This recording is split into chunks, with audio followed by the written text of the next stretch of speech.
about 10 something, I heard a big explosion, and I was in my bedroom, and it shattered my bedroom windows. And then I saw all this fire and smoke that happened.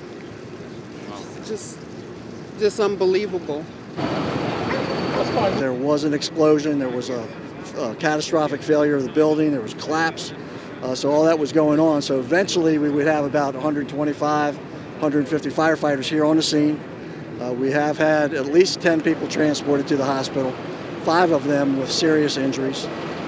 Chief, you've mentioned that you've determined that there are people that are unaccounted for. I know you wouldn't give a number to that, but can you just elaborate a little bit more on whether it's people who live there, family members that haven't been able to get a hold of people? Is there a chance that they're just gone and out of pocket? Can you just elaborate on what you do know about these unaccounted for people? It's still work being developed. It is exactly all those combinations that you provided. It is a person who's not reported into their family. It is a person that is perceived to be here but may be out of town. It is a person that has not been able to be in contact.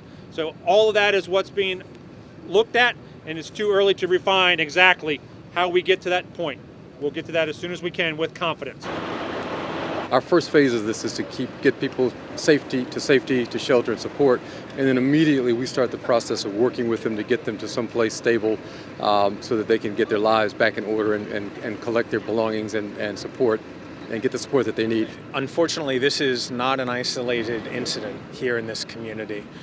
With the Flower Branch Apartments and some others that have faced similar types of explosions, we just have to make sure that our aging infrastructure is maintained and that buildings get checked regularly. And so right now we have not begun the investigation for what caused this tragedy, but once that investigation begins, I'll make sure that we remain on top of it and that we try to prevent these situations from occurring in other aging buildings across the county.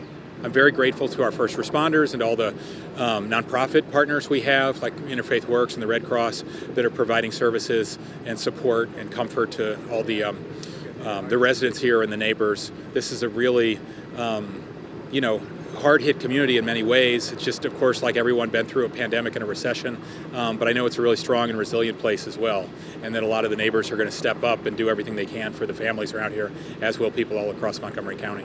We are here to lend support and for all of the families that have been displaced from this awful tragedy, but also thank the first responders who so diligently serve our community every day and put themselves in life's danger, and once again performed heroically to prevent this fire from escalating even further, which it could have been an even more tragic situation than it already was. So we're here to lend support and do what we can as a community to support these families.